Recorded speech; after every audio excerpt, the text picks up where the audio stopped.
Turn off all alarms.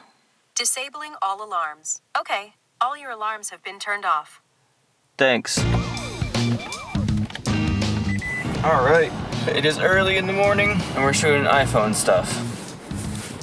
So, as I mentioned, where'd it go? Today's the 18th, I believe. Yes, I'm pretty stoked because we got early access to the XS and the XS Max before it was released. Yeah, don't know how I pulled that off. But now we are doing stuff on the Oregon coast, which I'm stoked on. I freaking love the Oregon coast. First stop, Cape K.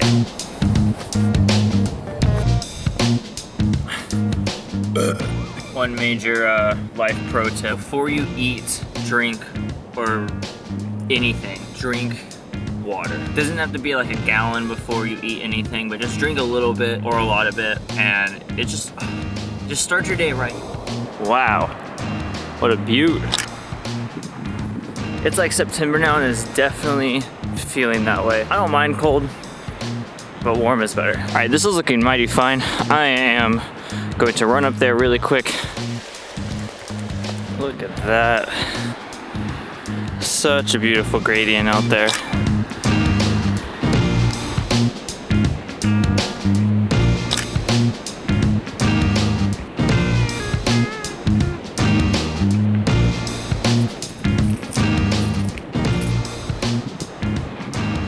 Amazing. So I went to the iPhone keynote events about a week ago now. Apple lent me the XS to test out the camera, see how I like it, and I am like honestly so stoked to document it on here because we have it before it was released, which is no idea how I pulled that off. I'm gonna be upfront with you guys. Apple lent me these phones to test. They're not paying me for any of this. So I am just gonna be honest about it. So basically they have this new technology called Smart HDR, and I am not smart enough to explain it well, but basically sensors here and it does all these functions to bring a lot of information into the image. On the iPhone 8 Plus, my biggest complaint was it was very flat, almost like gray feeling image. It didn't feel like it had much depth to it. iPhone XS is much better looking in that respect. The job of Smart HDR is to reach at everything and kind of pull it together to keep info in the image. And as it doesn't look as flat, it can look very fake at sometimes, which I personally am not a fan of. Some people like the HDR whatever look. Like Smart HDR, I would say, is a bit different than HDR in respects of you can capture motion, which we'll definitely test at some point. It's definitely not as contrasted and saturated as an HDR from like a DSLR. And overall, it handles light like this amazing. This is the first time I've shot in good light with it, and I have to say, yeah, boom. All these images I'm gonna share in this vlog are straight out of camera. Airdrop straight from my phone to the computer. Boom. When you have really good even light, the Smart HDR shines. Straight out of camera, I'd say this looks a little better than most cameras just because it does a lot of the work for you in camera. We'll definitely be testing a lot more this week, but for now, I'm just gonna shoot some stuff around here.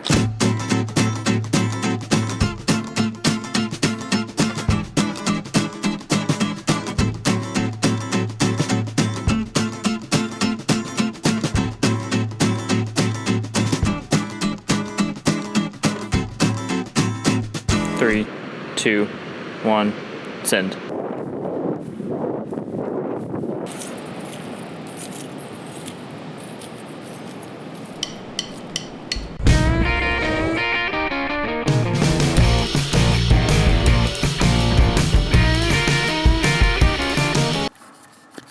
So I'm not stellar at skating. Those slow-mo examples are cool, but not that cool. But my friend Flugs is, and a few days ago, we actually tested out the slow-mo footage on much cooler stuff.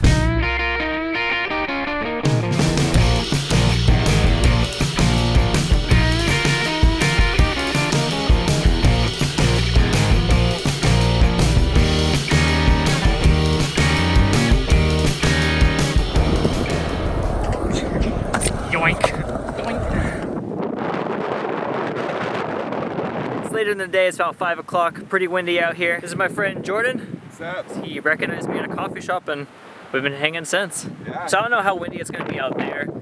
The audio might be so bad it might be unusable, so I'm just gonna go over a few quick things here.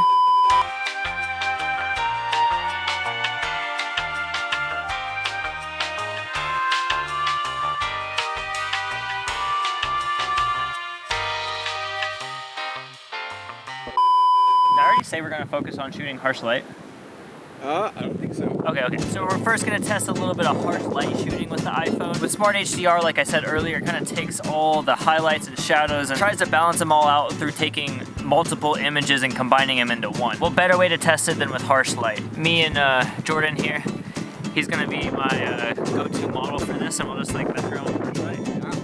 Yeah, a few tips with shooting harsh light. When I shoot with my DSLR, I tend to overexpose the image rather than underexpose it. Usually the image feels a little bit brighter, and you know, when you're in a situation like this, it's brighter. And that's what harsh light feels like to me. Very bright, very like, it is what it is, so why would you not make it feel that way? And the second thing too, is I like to keep a very simple background when shooting harsh light. Whether it's a close-up, a portrait of someone, you have like a car at a beach setting, and there's no like leaves or stuff in the background that's causing all these gnarly shadows everywhere. The simpler the background, the better, so what better place to do it than the beach?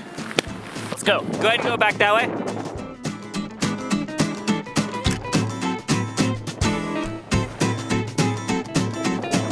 Killed it. I don't even know if you can understand this audio right now. So we're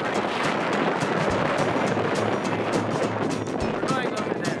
I feel like I'm in like the Goonies a little bit. The Goonies. I like it.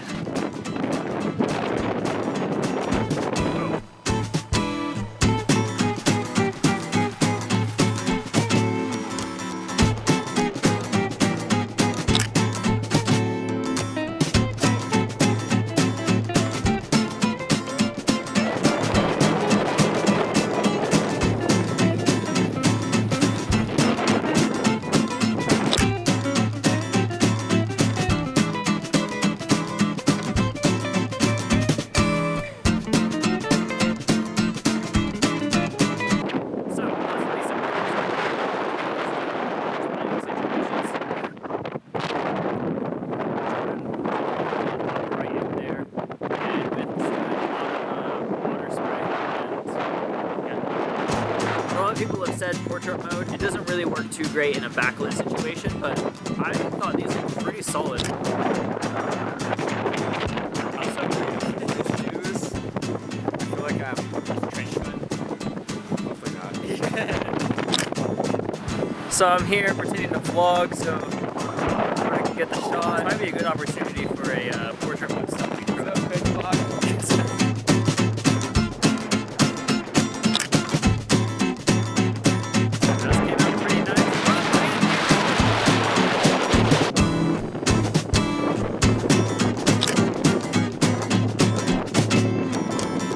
Gonna put this thing to the test. Sunset is right there. I'm right here.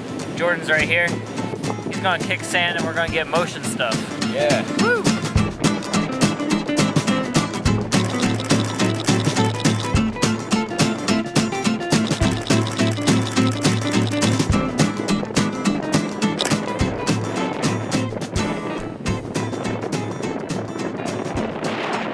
Leaving this amazing zone. I'm really excited to have made it here. Absolutely incredible. Alright, something interesting to note. This is about, would you say this is about what light looks like right now? Maybe a little brighter. Like that. So the light right now looks like this, except the sky is way darker in real life. Look how the iPhone rendered it. So yeah, straight on a camera on the iPhone it looks really good, but also doesn't really like the scene, which for me, I do like to take images that very much fit the scene, so I'm not like super keen on it, but like that's a really good image no matter what. I'm very impressed by how it can render that just in the phone app.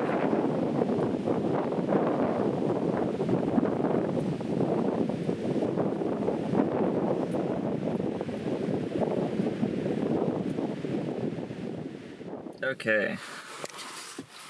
7:05 is my last day here, and it's a couple days after that last clip. The goal is to get some sun rays going through trees, but we've struck out the past couple days, so fingers crossed today happens. It's been real. Dude, it's been very real, man. Thank you for helping me the past few days, and My pleasure. I'll see you soon enough. Hey, yes, please. Boink. Safe travels. Safe travels. Overall, I'm pretty impressed with the iPhone. I shared a bunch of the photos on my story yesterday, and a lot of people were like, dang, that looks good. Remember, all these photos I shared on here were straight out of camera, no editing done at all. I think the moral of the story is it works like any other camera. In bad light, it's tougher, and in good light, it is amazing, just like the DSLR that's in my trunk right now. But for a phone camera, I think all the stuff that it does inside the sensor is pretty dang impressive. I'm excited to shoot more and actually edit some of the photos on it. But most of all, I'm really amped to try out Camera Raw. That's another video. This video is done. I gotta head north for the next project.